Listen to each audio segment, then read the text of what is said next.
couldn't make it tonight. So yeah, so this is going to be our last of these farmer to farmer roundtables. Going to scaling up the small farm, and with Will Mira and Jill Verzino from Hungry Reaper Farm. We're very excited to have them, that they're taking the time. So MC's got a few NICFA announcements she's gonna make, and then Will and Jill are gonna give a short presentation, and then we'll get to the Q&A and discussion. So hand it over to you, MC. Hi, everyone. I'm MC. I'm the coordinator of the New Connecticut Farmer Alliance, or NICFA for short. I'm really glad to see such a robust audience here today. These farmer roundtables have been attracting a lot of folks, and so I'm really excited that you're here, and hopefully that you might want to stay involved with NICFA in the long term. So I'm going to just throw our organization's email in the chat, website in the chat. You can join our listserv there under Become a Member. It's totally free to join. And basically, we're a community of farmers throughout the state working together to identify common challenges and solutions, advocate for policy change, and learn from each other through events like this. We're also going to be having in January our Farmer to Farmer conference.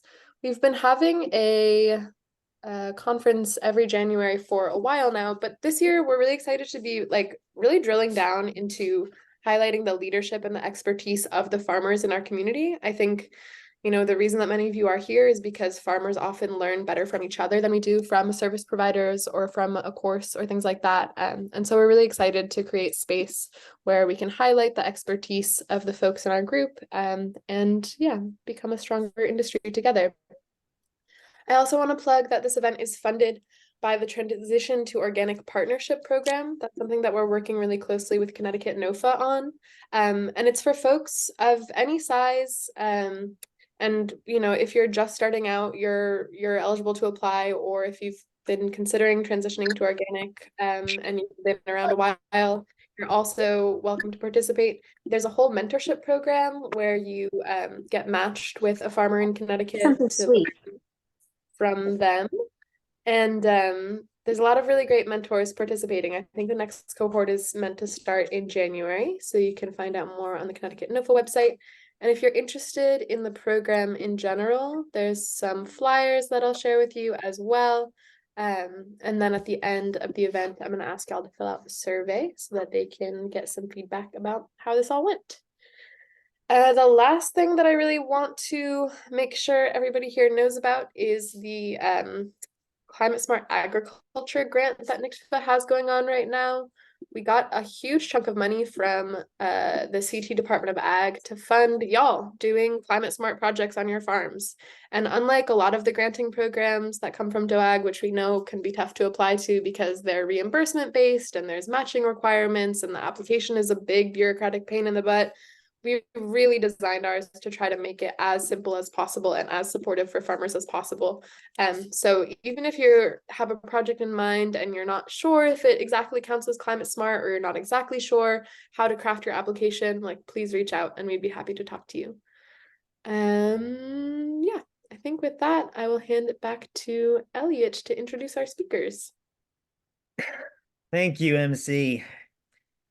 All right, so our speakers tonight are Will Mira and Jill Verzino of Hungry Reaper Farm. We love them, and they're wonderful, magical people. And they're going to be talking about starting and scaling up their farm, Hungry Reaper Farm. I'll let them do it. Yeah, so after they're going to present a short presentation, and then after that, if you want to, feel free to throw questions in the chat, or if you want to say it out loud, just put the little yellow hand up in your box and we'll call on you, and we'll go from there. So we'll hand it over to Will and Jill. Thanks, Elliot. How's it going, everyone? I'm just going to share my screen and put together a little presentation. I'm Will Mira. I'm Jill Verzino. And yeah, Elliot asked if we wanted to participate in one of these roundtable sessions, and we started the farm back in 2020. And we just in the past year, I think, have been at a big shifting point for the farm. Like a lot of things are changing as far as the amount of acreage we're growing on, how we're staffing the farm. Our land situation thankfully got much better.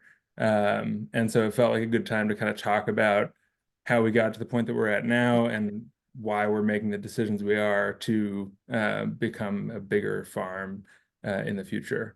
So as I said, our land situation has been historically bad. We've moved the like kind of main center of operation for the farm 3 times in the first 3 years of growing, which was a huge strain on like us personally and also on the farm. We can get a little bit more into that later. This past year, we grew about 4.5 acres of veg, and I have a ½ acre of flowers on there. It was probably more like a third of an acre between 2 pieces of leased land in Morris, Connecticut. We do use all organic practices on our farm, but we're not certified. Certification has been basically off the table given our land situation and, not really being sure where we're gonna be growing for the first few years made it just like impractical and not a good use of money. We're not really sure if that's something that we're going to pursue in the future. Like at the moment, none of our customers are asking for it, and it does cost money and take a considerable amount of time. So, but stewarding natural resources, using those practices is really important to us. From the start, we've had a sliding scale CSA, sold at farmers markets and done wholesale. We'll talk about that some more. And yeah, so I'm just going to quickly go like year by year and just give like a brief overview of how much we were growing on and what it took to do it. So our first year, we were subleasing 1.5 acres from True Love Farm, who was previously growing or raising pastured livestock on this farm. And that connection was just made through like this network that we're all in now. Tom was somebody we'd known for a long time and had come and helped to process turkeys and chickens and, catch escaped pigs and all that good stuff. And so there was a lot of like goodwill there already. That first year we were exclusively using hand tools and a walk behind tractor that we bought and using sort of like temporary and secondhand infrastructure. So we got the greenhouse frame that I'm putting up there used from another farmer for like $300. That which we then had to take down the very same year. yeah, We had to move. super fun. And we were using it like in part for propagation, even though it had no heat, and also for kind of like a small high tunnel space. We were relying a lot on that farmer network from our friends who had, established farms to grow our seedlings in heated greenhouses and help with watering and borrow equipment. The list goes on. So let's see, there's just a shot from the field, and you can see in the back we're like sharing the space with the livestock farm. So there was like cattle very close to where we're growing the vegetables, which presented some interesting challenges. But overall was great, and certainly like the soil was in really good shape because of that. Starting in 2020 was somehow sort of beneficial for us, I think, as a new farm when it came to gaining CSA members. People knew about us from the respective farms that we had worked on, and we had that network, but in terms of customers, no one had anything to base off of that we were going to actually provide them with the vegetables that we're trying to promise them in a CSA. And I think COVID and the perceived scarcity of food really worked in our advantage, unfortunately, that we were able to gain what I think was like a pretty big member base for year one.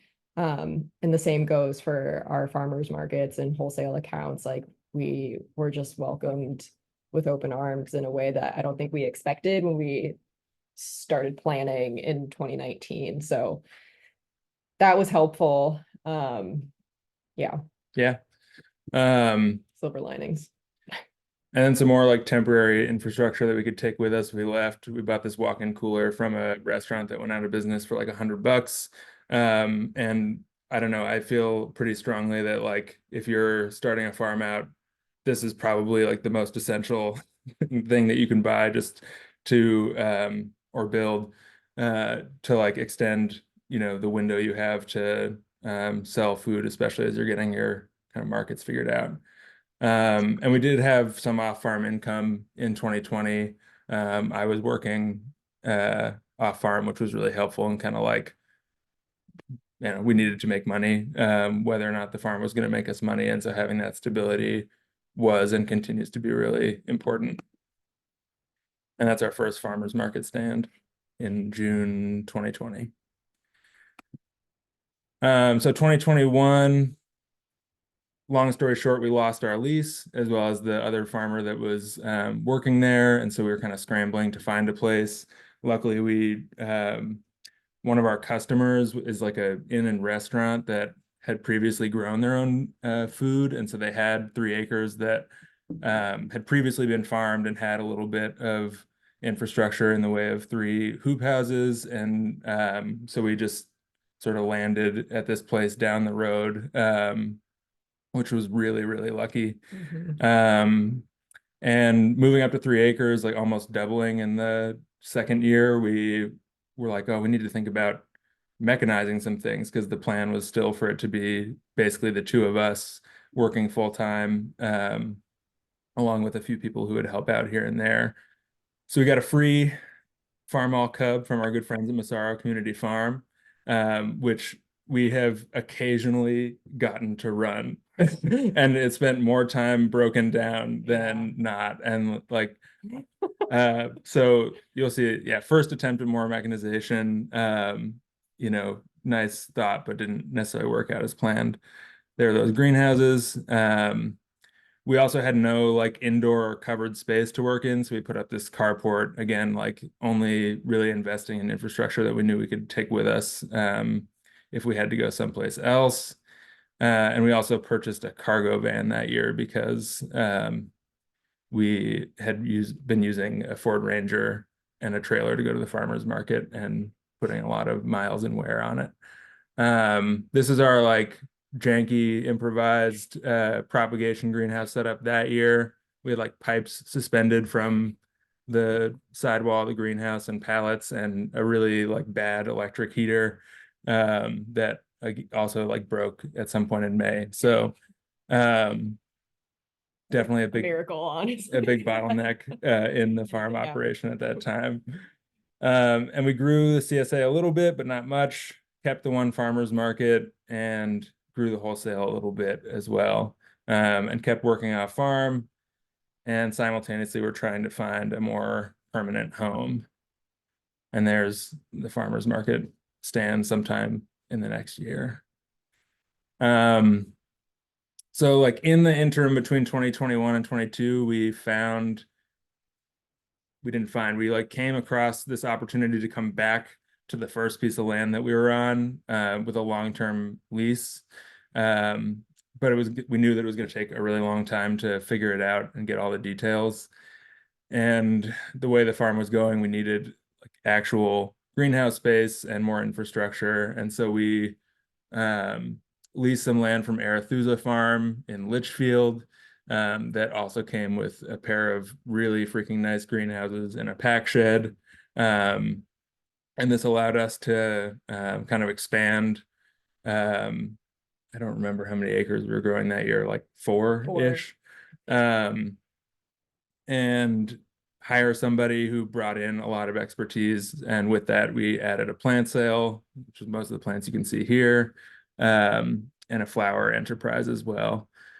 The CSA grew pretty significantly up to 75 people that year. And we partnered with both the town of Morris and Bridgeport Mutual Aid to provide no cost CSA shares to people in our community, which is I don't know, just really important to us that our food is accessible.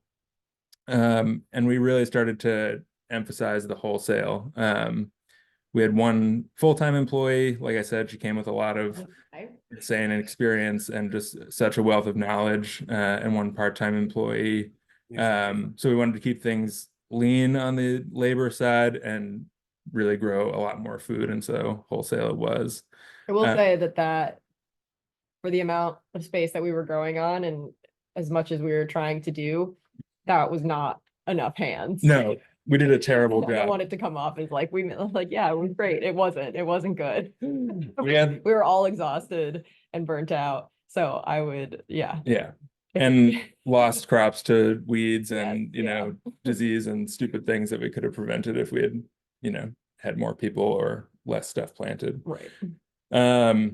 We did sort out the long-term lease back at what we now call the home farm early in that spring. And so even though we weren't growing there at that time, we started applying for grants and programs that would We did actually grow there that year. well, I'm getting there. Oh, but- okay.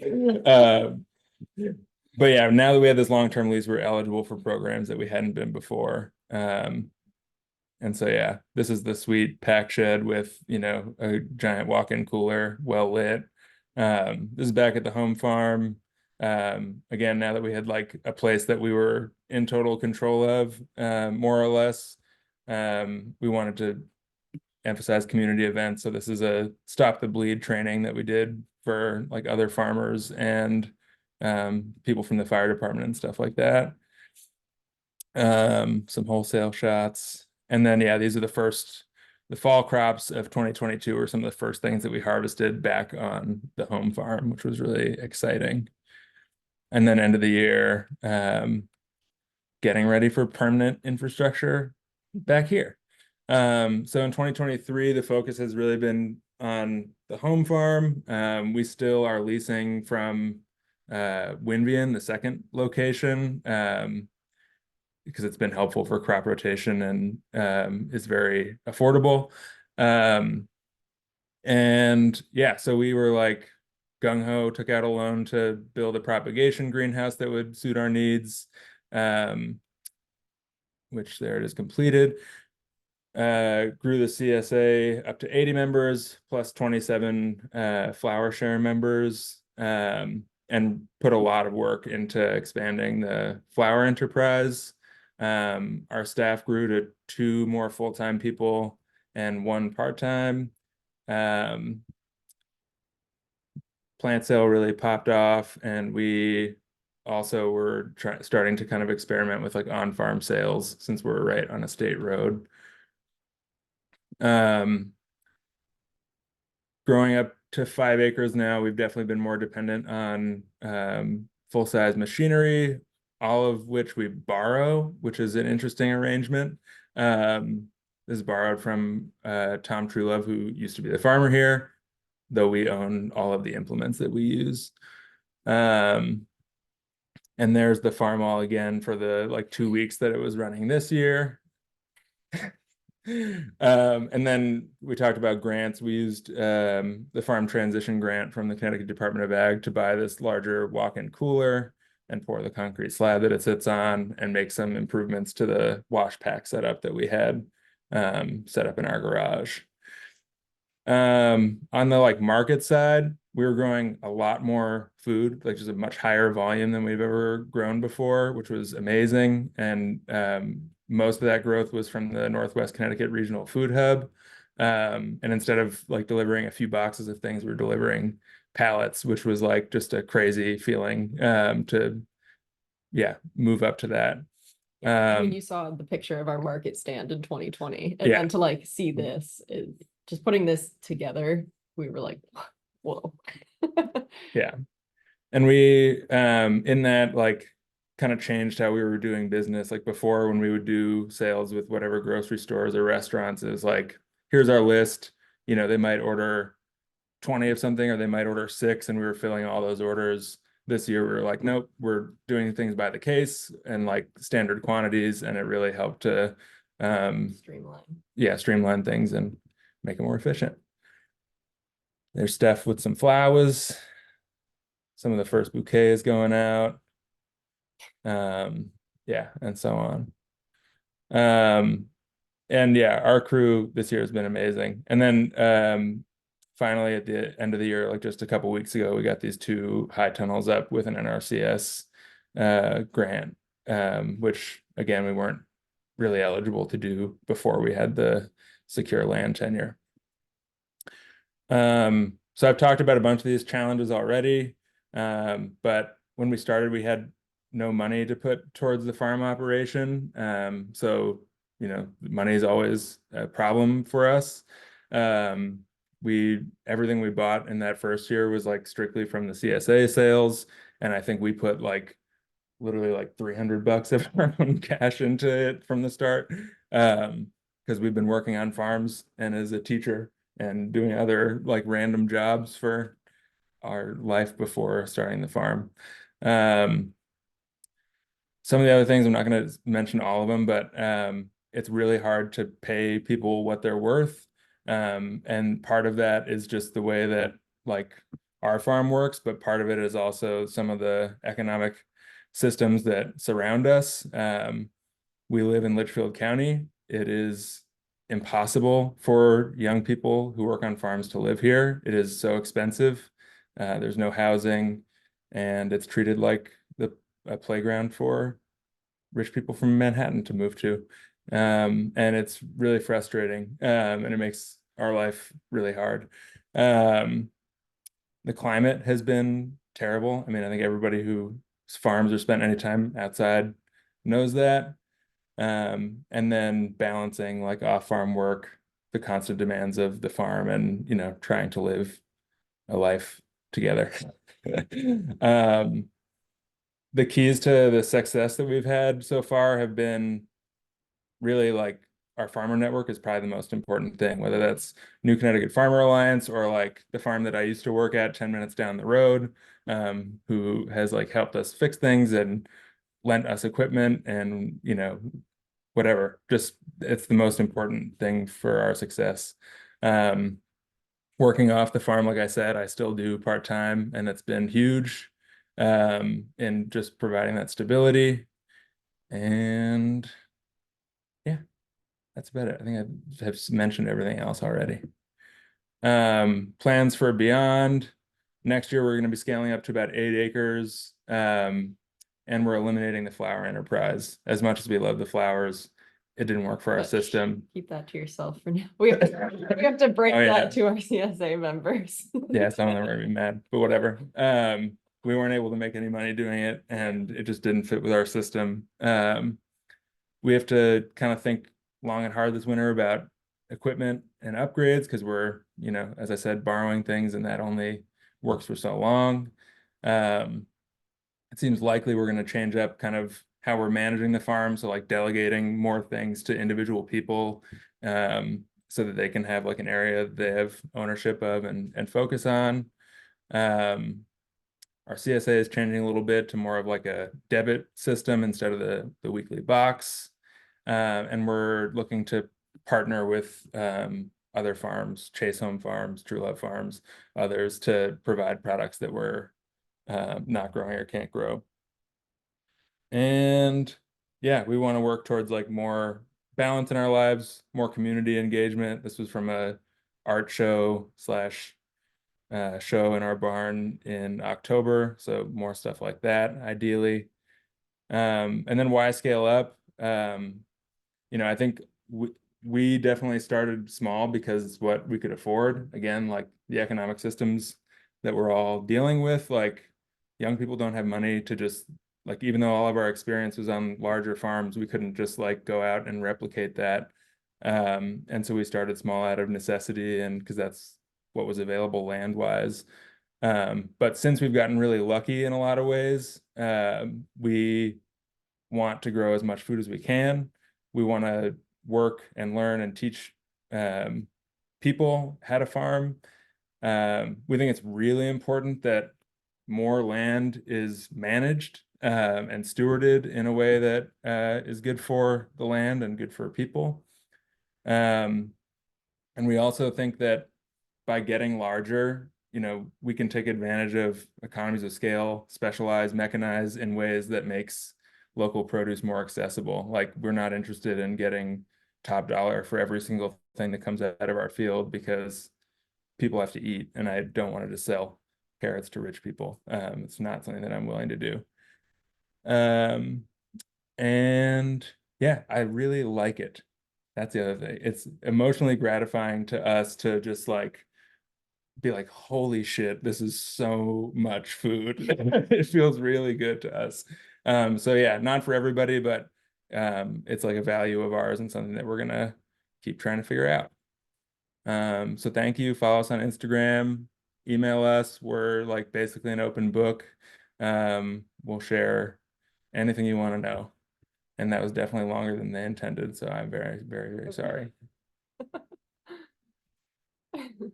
Thank you so much for that fantastic present. You know, it was long, but it was like the Oscars when there's a good speech. You gotta let the person cook.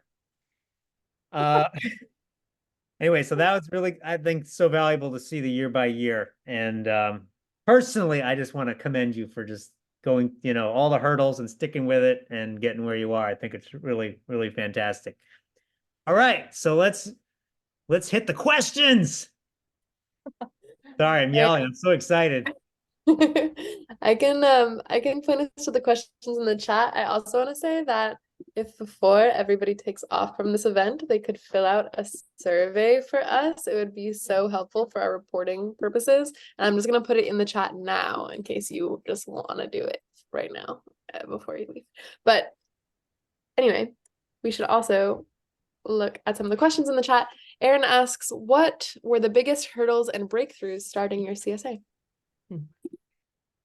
I think the biggest hurdle is like figuring out where to start.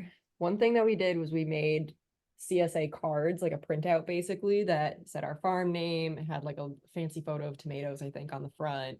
It explained in as few words as possible what a CSA was. I think we were like a vegetable subscription, like 18 weeks, June through October. And we would just, you know, drive around to local businesses and be like, hey, can we leave these cards here? Will you hand them out to people? Or like give them to friends who worked at like public facing jobs and be like, can you hand this out? And I think that went a long way, surprisingly. I know other people have done mailers where you can, like, through USPS, they will deliver to people's door like within a certain zip code or something. Yeah. Right. I've heard that works. And then Instagram actually is very, very helpful, especially, yeah, just using the internet during like a very, I don't know. Everyone was at home staring at Yeah. their phone anyway. So Right. it was like we had a captive audience in that way. And then on like the production side of the CSA,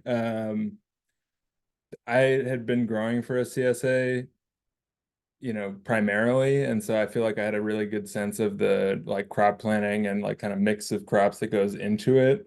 So I feel like we felt pretty good on that front, but it's definitely like always tricky to get that right. And also you're never going to satisfy everyone. So it's like not really worth thinking about it too hard. I think the key is just to have, you know, a good variety that changes periodically throughout the season, and, you know, you'll satisfy most people.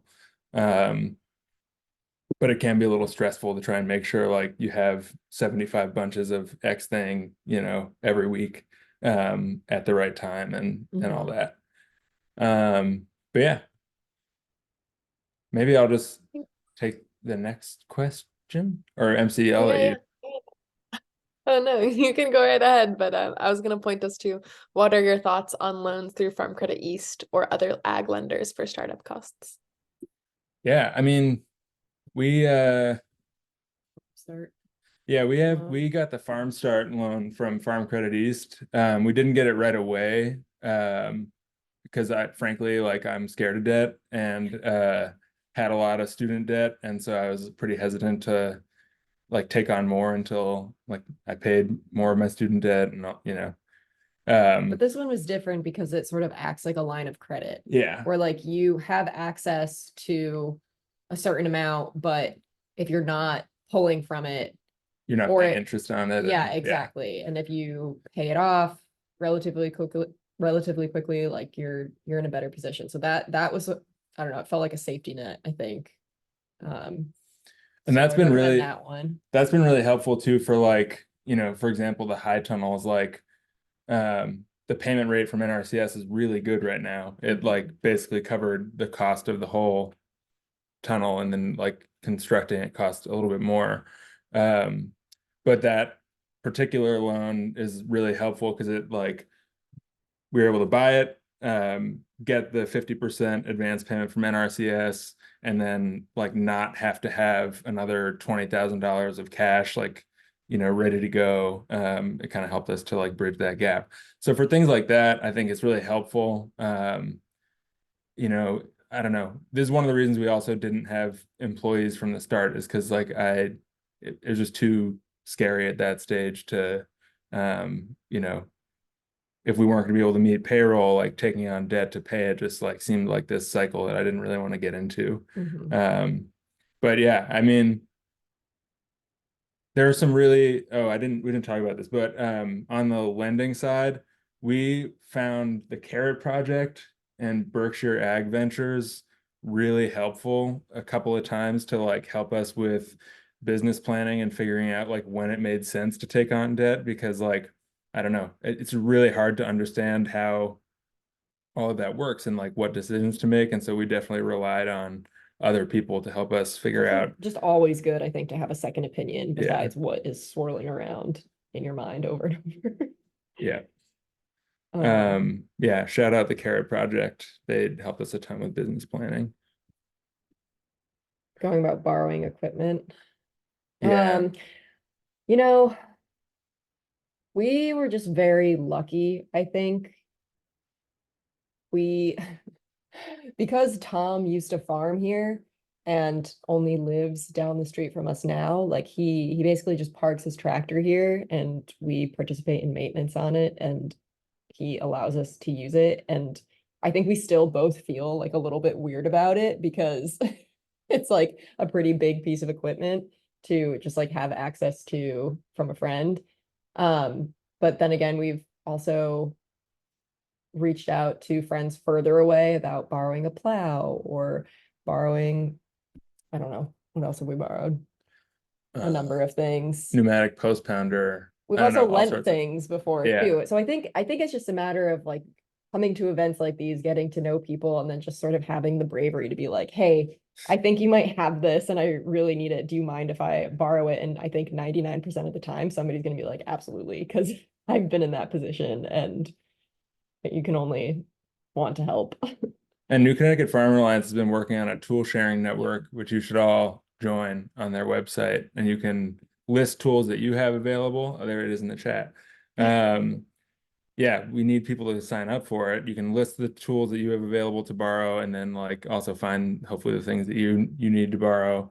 But yeah, borrowing equipment is just like really risky. Our friend borrowed our disc harrow earlier in the summer, and like wasn't his fault. It would have happened to us if we were the ones to use it next, but like blew a bearing out, and then it was like out of commission for a month until I had the time to fix it. So yeah, it's a risk, but I think in our case, it's really about like the mutual relationships we have with other farmers that we're close with. Okay, a lot of questions here. What do we have?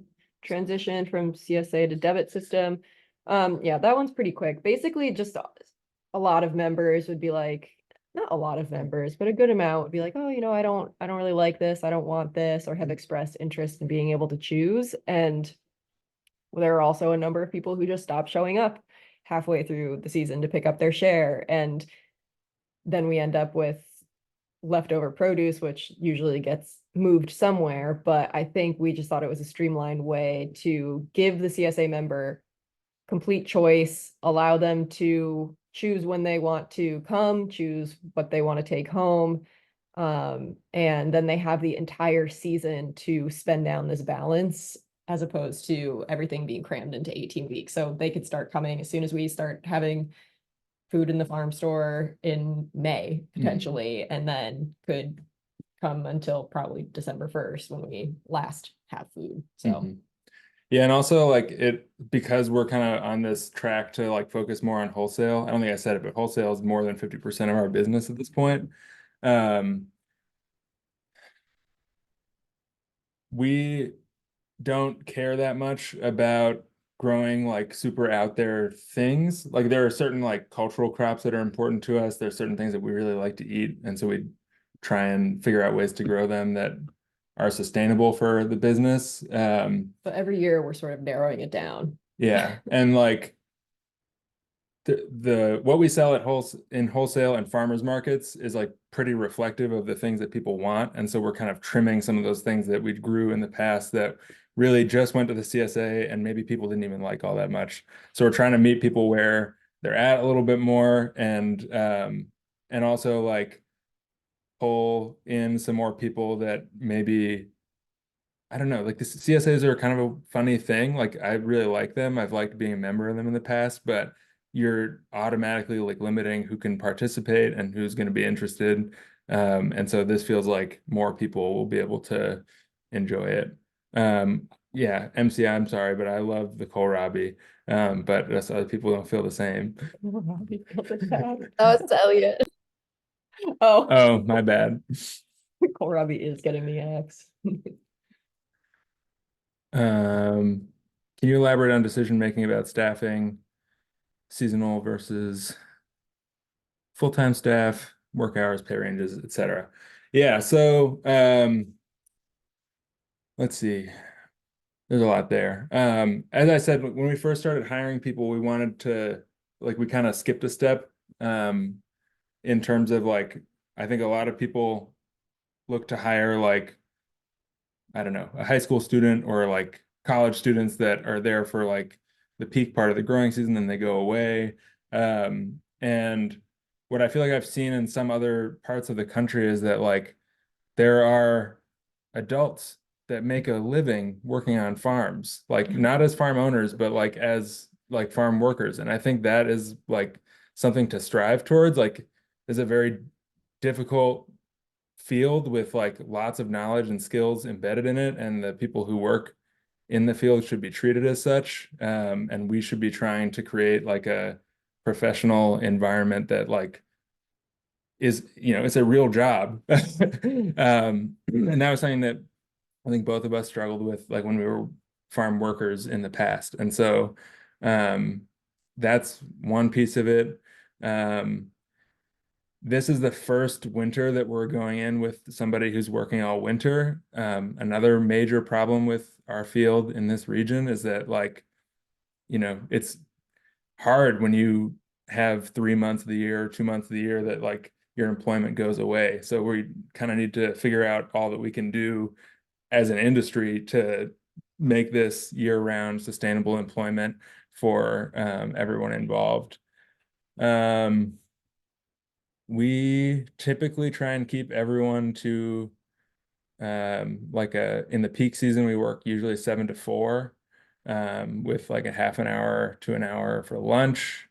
And then in the kind of shoulder seasons, we're usually on more of like an 8 to 4.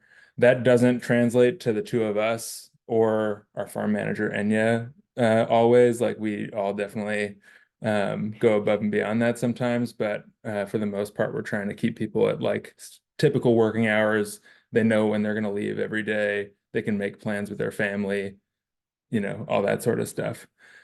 None of our employees make below $18 an hour. I think it's ranging from 18 to 22 right now. And everyone is paid hourly. We did pay people like salaried last, or paid one person salaried last year, and Ended after up not being fair for them after all of the hours that they Yeah.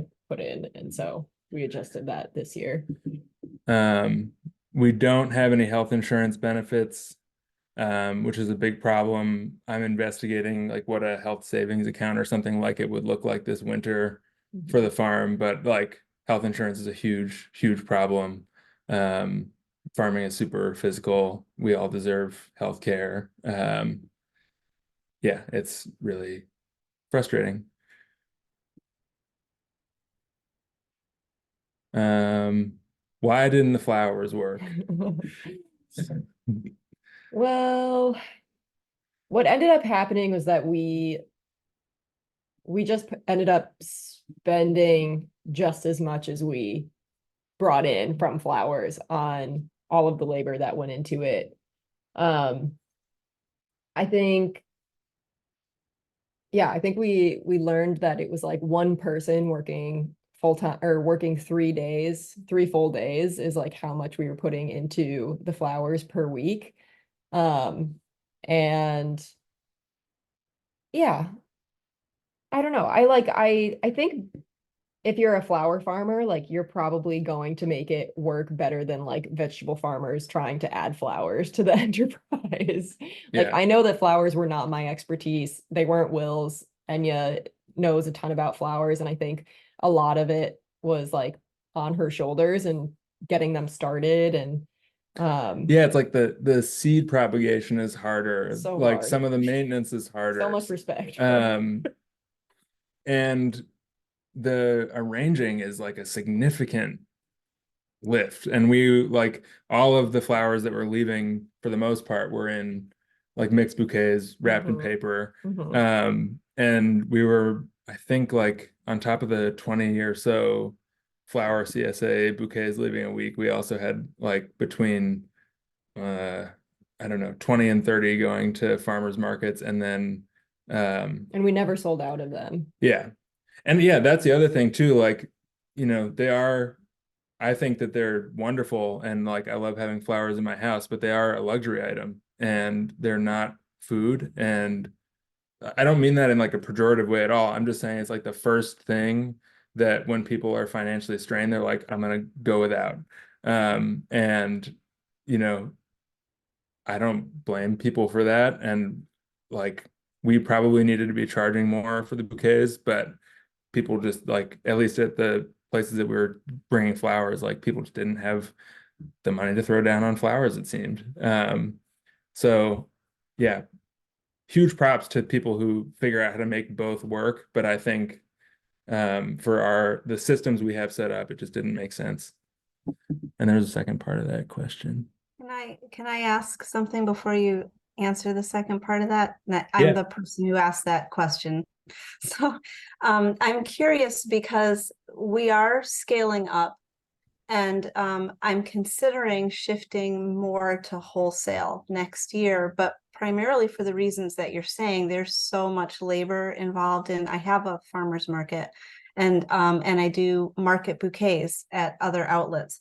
And it is extremely time consuming to do the market bouquets. And so what I've been trying to process as we're expanding is, could it be more profitable, because it's much less labor for me to just sell the flowers wholesale? There's a huge market for that. So that was really what I was aiming at, was wondering if, yeah. So some of what you said clicked for me, because you're right, it is extremely time consuming to make the bouquets. Right. So when you say wholesale, you're planning to just like sell the stems loose, basically, for somebody else who's going to arrange. Yeah. There's a Connecticut Flower Collective. Yeah. So we had actually had conversations about this and thinking like we probably would have been more profitable with the flowers if we could have gone that route, but we weren't able to get in with the Connecticut Flower Collective. Right? It was like Yeah, it was too like late or something. too late in the season. And but yeah, I think that is probably like, if you can either work with places like them or work directly with like florists or like event people or whatever, like that probably seems like more the way to go. There's just like only so many things that we can do, and so it got the axe. Yeah, it makes sense, for you, because you were already doing vegetables, to want to focus more just on that but yeah, that's just part of what I'm processing. It, as I said, in the scaling up is trying to understand, well, you know, retail you get more of a price for, but it's also more labor. So if I switch to I'm already part of the flower collective, so I know I can sell there. I didn't give them much this year because so many of my flowers went into the retail outlets instead. So I'm just trying to process, if I shift from primarily retail and go more to wholesale, I'll get less per stem, but it's a lot less labor. It's just part of these transitions when you are scaling up, you know, I don't know. So you know, I just give it a shot. So that's why I was asking the question, trying to feel that out a little. Yeah. Yeah. And then your second part about what do you do when you have more than you can handle and are burning out, but aren't bringing enough income to hire help? Right. Oof. Yep. I mean, I feel like when we hired, well, we started kind of like the first people we hired were literally coming like, you know, once a week for half a day for like, you know, the summer. And one was a teacher, the other was a student, and they're friends of ours. So it was like a pretty easy, low commitment entry into like employing somebody. When we hired Enya full time, it definitely felt like a bit of It's a scary. just like a leap of faith. Because it, you know, and that again, that's why we chose somebody who had like management experience as opposed to somebody that we had to like train and whatever, is because we knew that like we had confidence in the person that she was going to come in and like add things to our business. And, you know, as a unit, the three of us were like much more, had much more experience, had much more knowledge. We're able to like make better decisions and add value that way. So, yeah, I don't know. I don't know if there's like a good answer to that question because it's just super scary. It was scary for us. Are there any outlets or like grants or anything that you're familiar with that help to fund, you know, employees? Someone had mentioned that at some time. I don't remember who told me, and I can't find anything online. I don't know of any grants that help with like Labor costs. I do know like I think Sunset Farm in Naugatuck has a program set up where they do like I think they have, I don't know what number it is, like a handful of students from the like local high school, and it's like a job training, like the town I think offsets like part of their labor costs. Something like that could be interesting with like the right VOAG students or something like that. But other than that, I'm not really sure, but it's an interesting idea. Thank you. Yeah, All right. I think Elliot's question is next. Is it? Yeah. Okay, great. Do we feel like wholesale is profitable enough to make a bigger part of our business? Yes. Yeah, and I think we're trying to like Yeah. specifically build systems to keep it that way. Like I meant, just changing the way that we had people order things was a big deal. I also think the food hub has been huge for us in the past 2 years. They're just able to move so much more than we can move through our individual grocery accounts. And yeah, it's just been a game changer for us. And the prices are like significantly better than if we were selling, you know, for example, to like a distributor that was like bringing like large, like Bazzuto's or something like that, that a lot of like the larger older school vegetable farms work with. So it's like, it's a pretty moderate like price decrease compared to what I think like happens in the conventional produce world. But yeah, and like focusing on particular things that we know we can, I don't have like the numbers up, but we sold like, I don't know, like I think like something like 5 or just 8% of our sales were kale bunches. We Just sold like so much kale. just like if you can pick a handful of things that you know are just gonna like, you'll just be able to crank them out every single week, then I think that's a good place to start. What I would love to see, because there's like think they said there's 30 farms that work with the food hub, and like I think 10 of us that are doing like quite a lot of sales with them. And I think kind of the next step is like if we can coordinate among those farms to start to figure out like, okay, you specialize in these things, you specialize in these things with like a little bit of overlap so that there's always going to be like plenty of supply. Because at the moment it does seem like we're all growing more or less the same stuff. But yeah, it feels good for now, with the remaining 50% of our sales being, direct to consumer in some fashion, whether the CSA or retail sales. Thank you. Just want to pause for one moment so we're almost at 7, to thank Jill and Will, and also all of you for coming and the great questions. If they're willing to hang out for a few more minutes and get through the last couple ones, and then MC, you wanted to send out the survey to folks. Yeah, a couple of people have already filled it out, and I really appreciate you, but I'm gonna Oh. put it in the chat again. Please fill out. Yeah, we're getting this funding from the Transition to Organic Partnership Program, so we're really trying to make a balance in our programming of talking about organic and promoting organic practices and showing what it's like to be a successful farm using organic practices, but also be realistic about the pros and cons of going certified. And so anything sort of in that realm of topics that you want to learn more about, we would love to hear your feedback. It's the last question, I think.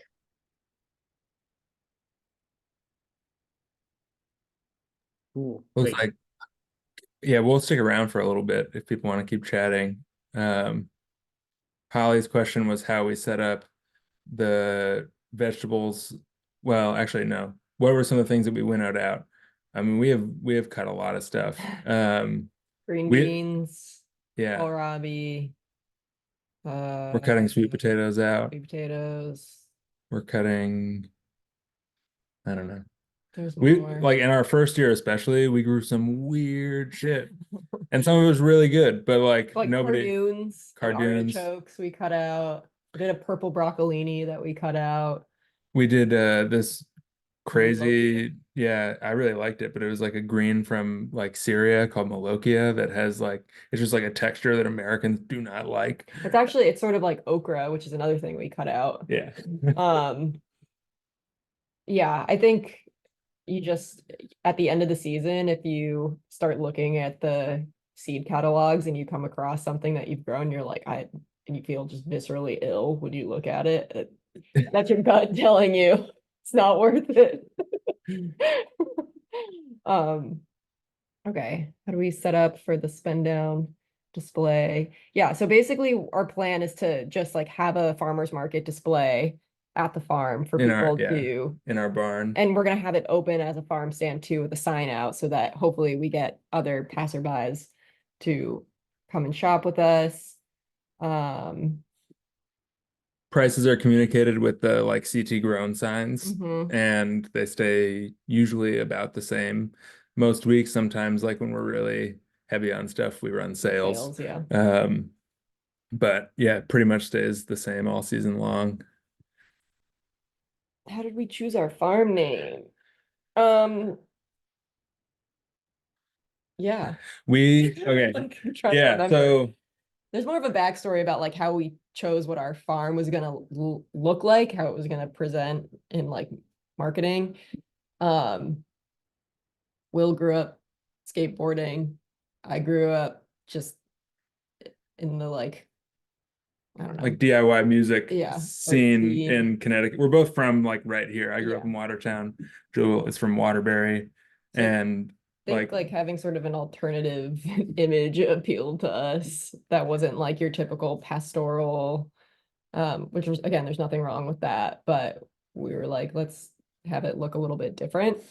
And I think we knew that we wanted like a skeleton or skull or Reaper to be involved somehow. And yeah, like Happy Reaper Farm was in the running at one point, which just very glad it wasn't that.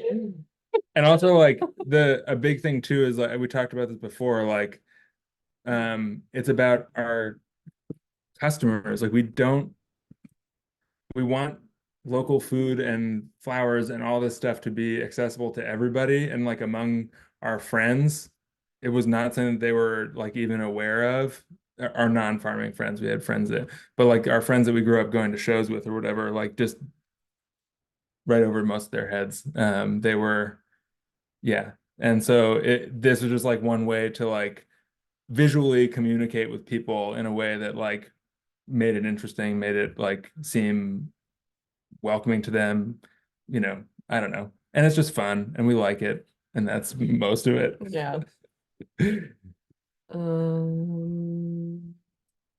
You ain't hardcore unless you live hardcore. All right. Anybody else have any other questions? Or just want to chat. Yeah. Yeah. We're wrong about anything? I'm sure we're wrong about a lot. Yeah, Give us your worst. I always wondered about the name. I was like, are people, do you want to make the customers contemplate their mortality right before they go to spend some money? Maybe they're just like, ideally, "F it, yeah. There's a funny story that like 2 years ago at our farmers market, some woman came up to me and asked me if we could change the farm name. And I was like, no, sorry. I don't think we plan to do that. And she was like, well, it's very upsetting to me. I have to, because I think her husband was also sick at the time. She's like, and it reminds me that my husband's sick. And I was like, I'm very sorry, but it's just it's something that we're sort of comfortable with. And she was like, you're too young to understand death. And I was like, girl, It's a crazy thing to say to a stranger. I do very much understand death, but yeah, just that's a funny anecdote.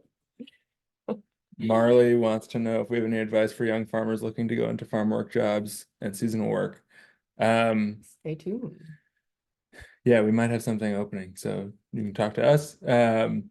If you've heard of Good Food Jobs before, that's a website worth checking out. And New Connecticut Farmer Alliance also posts some jobs on their website. Exactly. And I would say too, like, oh, there's a really great resource called Not Our Farm. And it's like a zine and now a bunch of other stuff that kind of like it's written from a farm worker's perspective, and I think has some really crucial reflections on what it means to be a farm worker. And like, you know, just because you're working on a small farm doesn't mean that you need to be taken advantage of. And yeah, I don't know. I just think it's a great resource and is like a good check for like farm business owners as well to read through and be like, oh shit, I'm like starting to go down the wrong path here. Like I need to reconsider how I'm thinking about X, Y, or Z.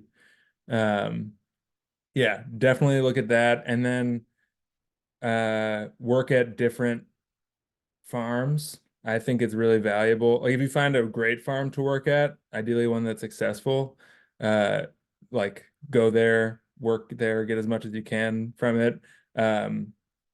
But there's also value to like working at different types of farms, working at different scales, producing different things. Something I wish I did a little bit more of before we started ours. Zach asks, how's my welding coming along? Boogery, they look bad, but we're working on it. I'm gonna try and get some more practice in this winter. All right. Cool. All right, well, we'll hang out for another 6 or 7 hours and then see if there's any more questions. All right, thank you everyone for making the inaugural Farmer to Farmers so successful. Thank you, Will and Jill. Happy holidays. Any final words of wisdom? Just feel free to shoot us an email or message us or anything whenever you have any questions. Like Will said, we're an open book. We just like, I think, know how useful it is to just be able to see everybody's dirty secrets. So we got lots to share. But yeah, thanks so much for even listening to us and being here at all. Thanks, guys. Good night, everyone. Good night. Ciao, y'all. I rented the Zoom for 2 hours, so I'm gonna just stay, I think. Just hanging out. All right, cool. Thanks, Ed. Thank you Together. all.